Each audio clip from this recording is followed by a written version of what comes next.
Welcome guys YouTube ચેનલમાં તમારું સ્વાગત છે. આમ છે રહીતભાઈને હાથમાં ફ્રેક્ચર થઈ ગયું છે અને 1 મહિના દિવસનો પાટો આવ્યો છે. અને આ છે મારી વાડી અને આ બધાય અમારી વાડી આવ્યા છે. આ બધાય ચોરી કરે છે કે શું કરે કઈ ખબર નથી પડતી હો.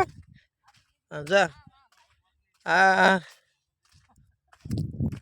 જોઈ લ્યો, આ બધાય બકાલાની ચોરી કરે કે હું આ કપા લઈ જવાનો કઈ ખબર નથી. એ કોને પૂછીને ઘરે આય વાડિયા હે હાલ ઓ ભાઈ તને કહું છું આ કોને પૂછીને આવ્યો વાડિયા હે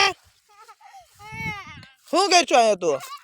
હાલ હાલ હાલ બહાર નીકળ વાડીની હાલ હાલ. જોઈ લો દોસ્તો, આ છે અમારી વાડી લીલુડી.